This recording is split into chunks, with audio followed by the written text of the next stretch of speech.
Hey guys, this is Jeff Abante. Ayan. It's Saturday. Another day, another vlog.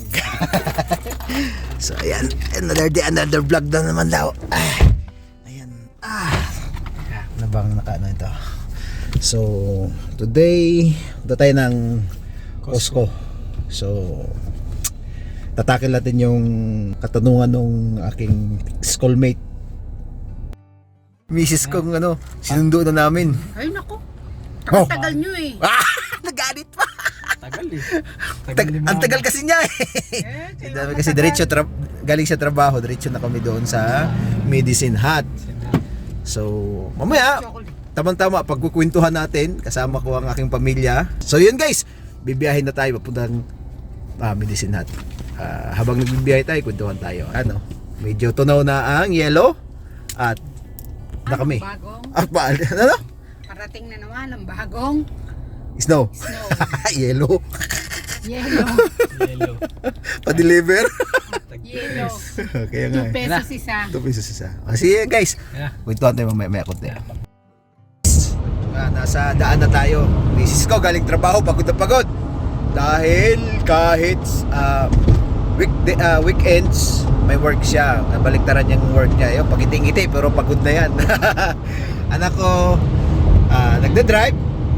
Ayun, walang trabaho dahil nag-resign. Dahil siya ay mag-aaral ng kanyang college degree this year. So, yun guys. Shout out pala dun sa aking schoolmate nung elementary, Merlin. Thank you sa palagi mong panonood. Thank you sa mga comments mo. So ngayon tatakil natin yung comments mo na magkaroon kami ng honest opinion doon sa sa comment mo. Ang katanungan mo kasi, mas maganda diyan talaga dolyares kinikita mo. Okay? Yun yung una mong comments. Pangalawa, at mas happy kung dami kang naipong dolyares, mas malaki changes dito sa Pinas. Malaki daw ang palit doon sa Pilipinas. So, ayan para sa lahat ng mga kasi yung anak ko kaya ilipat ko yung kasi siya overtake, putol tuloy yung ating dito kasi yon. Ang dolyares malaki talaga dahil dolyares nga ang aming kinikita, dollar, kung gagamitin sa Pilipinas. Yung misis ko masama yan sa pero yan, pagod na yan. Tapos mas masaya, sabi niya, mas masaya, mas happy, di ba? Kung nakaipon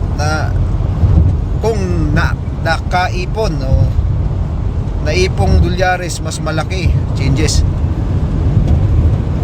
Kung tanungin nyo kami ano bang magandang sagot doon sa niya, unahin ko muna yung aking anak. Kaya mo bang may naipon ka na ba dolyares?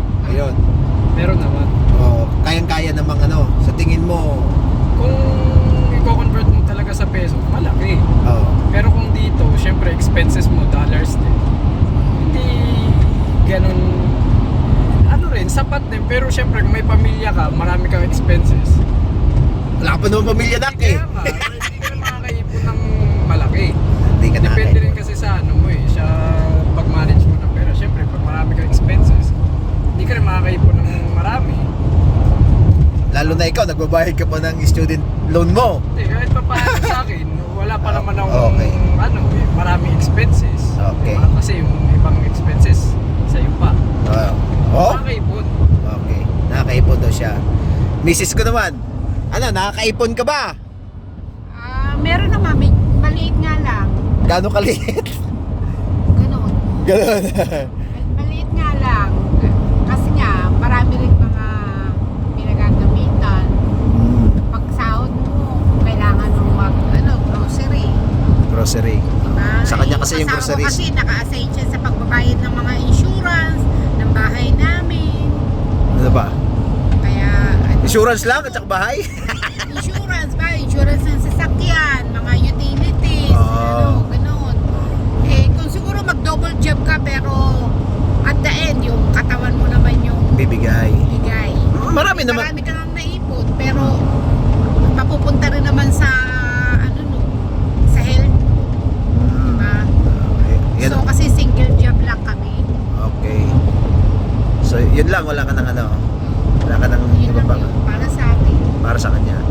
Ayun guys, ayun, narinig nyo yung opinion ng aking mag-ina, aking anak, aking asawa.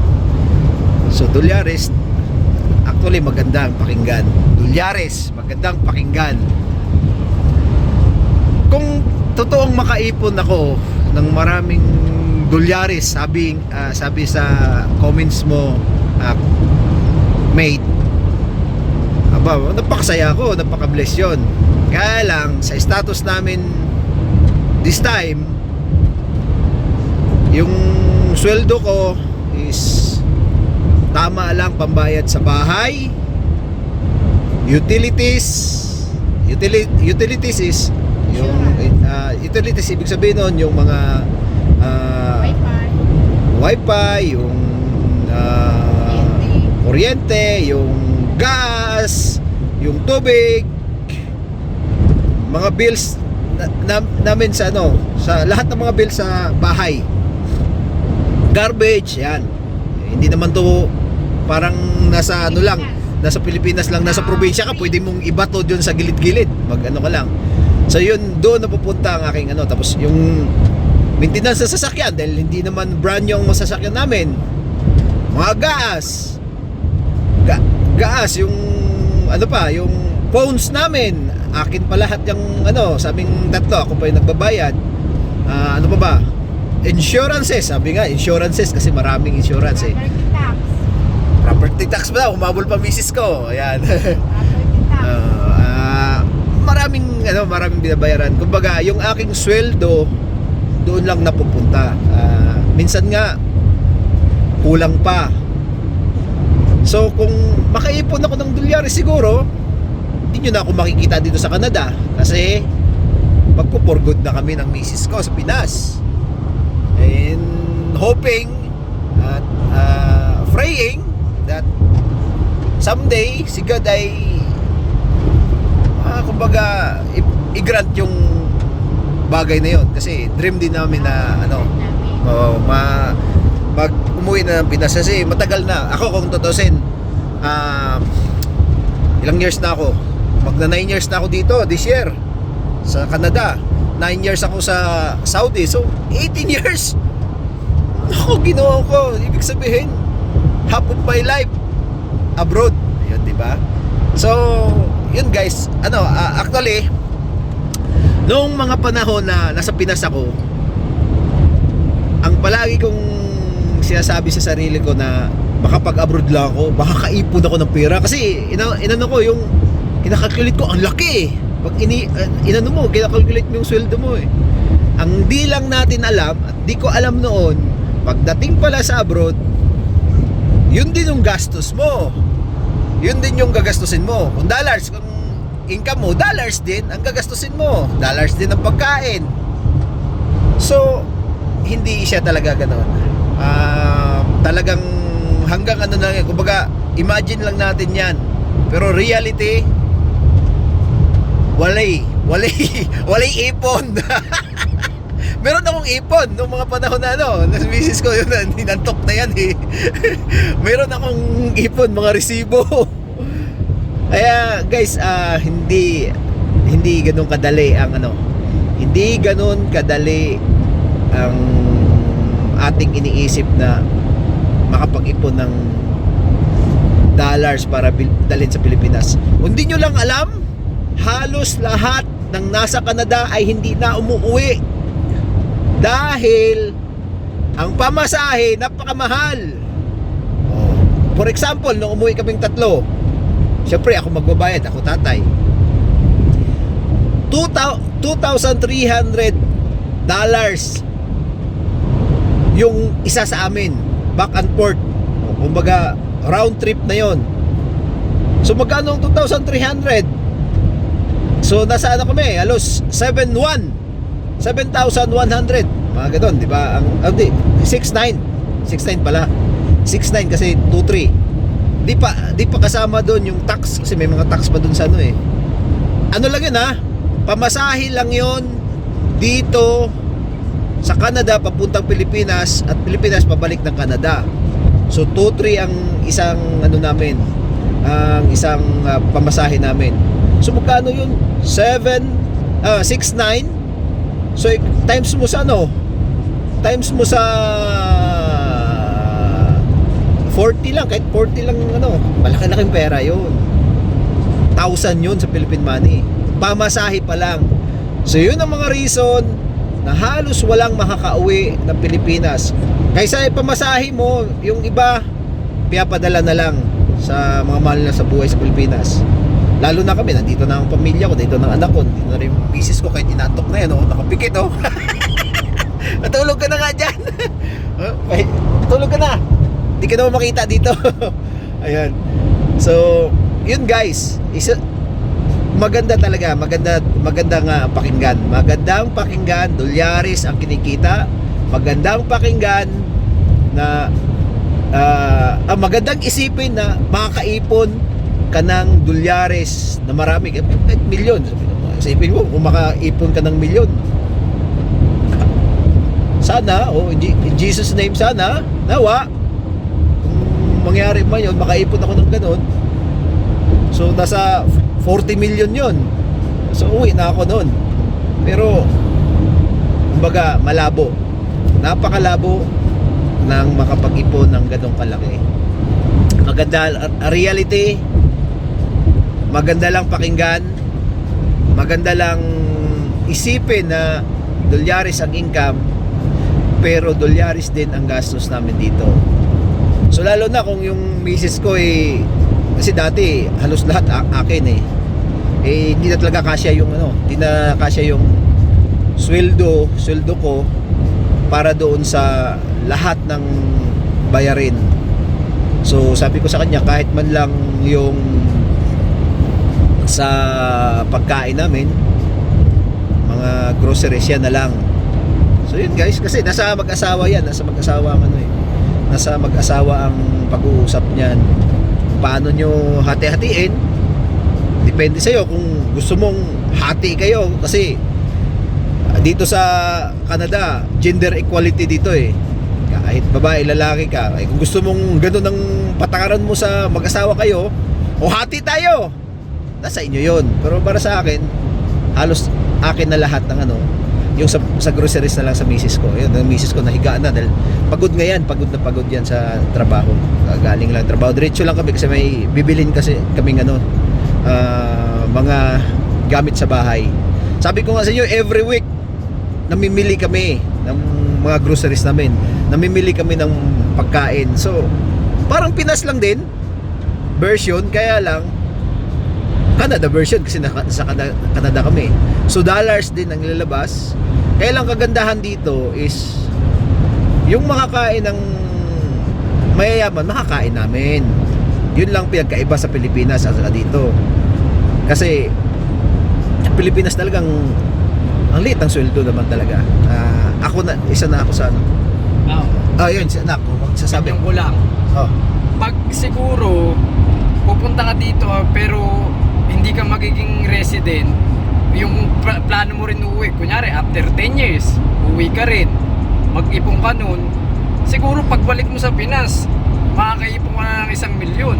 Kasi magkanong 1 milyon dito, mga nasa 20,000, Hindi, 1 milyon, $1 million diba? Pag sabihin ba kung piso lang. Ganun, kung peso lang, malaki talaga. Makakaipon ka in peso, pero in 1 million dollars mas impossible. Hindi kaya yun. Hindi kaya yun. Siguro pag pag sinasahod mo Wag kang kumain. Oo, kumain. Double, kahit nga double job, hindi nakakaipon. Kahit mag double job, hindi talaga. Hindi ka siguro kakain. yan yung namin, yung honest opinion namin talaga na nasa ba ako sa sinasabi ko, nawala na ako. Ayun na nga, talagang hindi po ganun kadali. Hindi ganun kadali ang makapag-ipon dahil nga ang gastos is dollars din. Ako personally, kung ako tanungin nyo, sawa na rin ako mag-abroad. Nakakapagod na. Malaki na yung anak ko. Nag-aaral na ng college yan, kaya lang mag-aaral uli dahil magdi-degree siya. Isipin mo yan, utang pa utang pa niya yung kanyang tuition. Paano na kung sinolder ko pa yan, di ba? Ang akin binabayaran yung siyempre pagkain niya, yung bahay niya, mga kailangan niya, siyempre yun ang naming mag-asawa. So tatapusin pa niya, may 2 years na naman siya uli na pag-aaral. Bilang magulang, responsibility natin yan kailangan nating pag-aralin siya ng ng gusto niya, kasi pagkatapos niya, yan lang naman ang kaya nating ipamana sa kanya na kumbaga hindi manakaw. Siyempre hindi natin pwede pagkait yan sa mga anak natin. Kung marami kayong anak, ako nabigyan lang kami ng isa, praise God pa rin. Hindi natin salamat tayo kasi yung iba wala talaga. Praise God at meron kaming anak, meron kaming ito nagda-drive. So yung guys, yung yung mate, yun yung katotohanan. Dolyaris nga naman talaga ang kita. Honest talaga, dolyaris kasi dolyar dito. Pero yung makapag-ipon sa status namin this time, wala po kaming ipon. Pero utang meron. Maraming utang kasi yung utang dito madali lang. Walang kahirap-hirap umutang dito, basta meron kang regular job. Ganun kadali. Yung credit card dito, ang dami. Sample lang ito. Credit card yan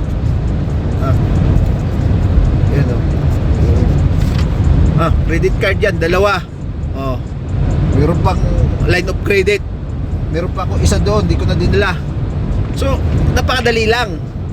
Ang problema lang kasi, pag ikaw ay nagpadala sa paggamit ng iyong credit card, ang kalabasan mo ay magkakautang ka ng marami. So mababaon ka talaga. Tulad ko, nabaon na rin. Kaya lang kasama yan sabi nga, pag nasa Canada ka normal yung magkautang. Hindi dito hindi dito paramihan ng ipon ng pera, paramihan ng utang sa Canada, dahil napakadali lang ma-access yung credit card. Silang nag-o-offer, silang nag-aano sa'yo, lalo na kung maganda yung credit history mo. Talagang kahit saan yan nag-o-offer, wala nang ikaw na lang mag-a-accept kung gusto mo pang madagdagan yung mga utang mo. So yun lang guys, medyo malayo pa rin biyahe namin, pero alam ko na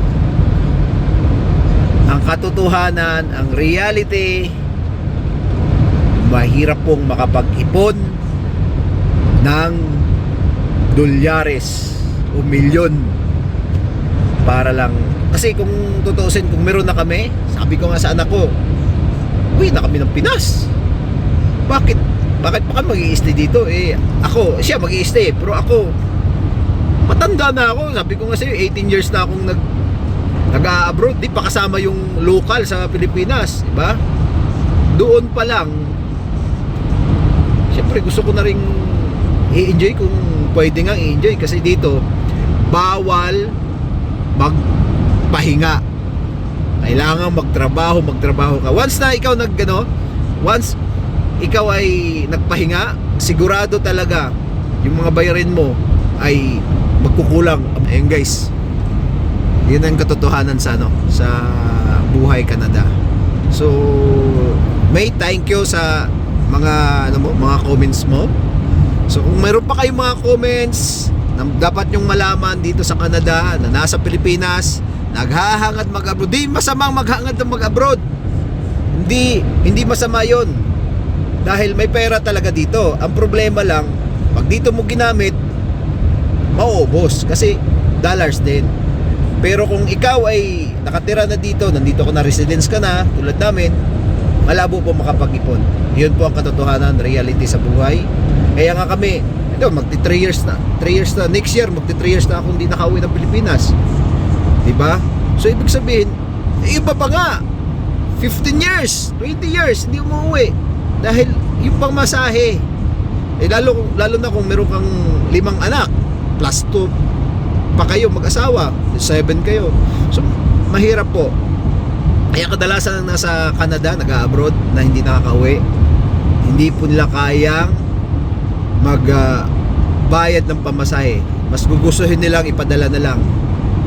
So, lahat kaming nasa Canada, talagang nangangarap kami na makapagbakasyon, makauwi sa Pilipinas. So yun mate, thank you sa iyong mga comments. Kung marami pa kayong mga comments guys, mga tanong na kaya naming i-share sa inyo, personal naming karanasan dito sa Canada, comments lang kayo dyan para maikwento namin kung anong buhay dito sa Canada. Kasi nagbibiyahe tayo, alam ko di masyadong marinig dahil maingay yung ng sasakyan. Ayun, may sinusundan mga tayo, ano? Diba? Misis ko tulog na yan, napapagod na yan. Naka-seatbelt yan ha. Naka-seatbelt yung misis ko habang nakahiga. Yung anak ko nagda-drive. So malapit na rin kami naman sa mga approximately 30 minutes na lang makakarating na kami sa patutunguhan namin. So guys, maraming salamat sa inyong panonood. Nawa ngayon mga vlogs ko ngayon hangga't maaari yung buhay namin dito sa Canada, ano yung totoong nangyayari sa amin, makapag-share kami sa inyo para yung papunta nagbabalak papunta rito ay magkaroon na kayo ng idea, magkaroon na kayo ng plan ahead para sa buhay nyo, sa pamilya nyo. Dahil ang reality dito sa Canada is iba sa expectation natin. Isa na ako noon. So guys, maraming salamat at God bless you, babo. Misis ko nila makapagsalita. Bye bye guys, God bless you, babo. Kami, ayan, misis ko nagising agad. Mabilis pa sa yan. Ayan, dun sa ayan, Costco. Dito na tayo sa... So yun guys, dagdag lang natin to sa video natin. Babu. Guys, nakalabas na naman kami ng Costco. Gabi na. Palagi na lang.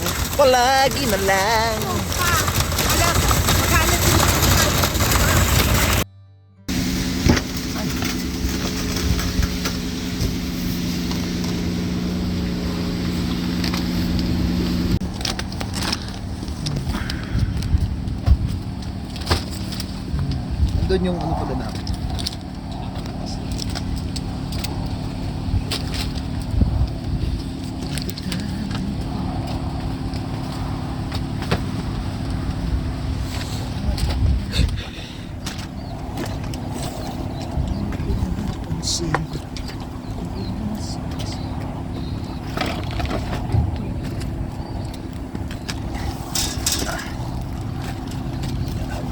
Nadali na naman ang aking pagkakas.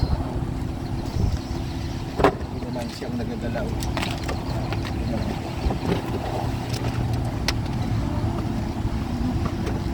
Walang ulan. Okay, yan lang. Babo. Tapos na kami. Ayan, kumain na nga. Alas 6:16 na ng gabi. Ayan, sa sasakyan. Yan, baliktad naman. Ako naman ang driver. Ang anak ko nasa likod. Ang misis ko nasa tabi ko. Matutulog doon siya. Wala pa isang oras lang ang biyahe natin. Ayun guys. God bless you. And Happy New Year. Happy New Year uli. Extend na. Ano na ba ngayon? Ano na bang pitcha ngayon? January 10. January 10 na. Happy New Year pa rin. God bless you. Babo!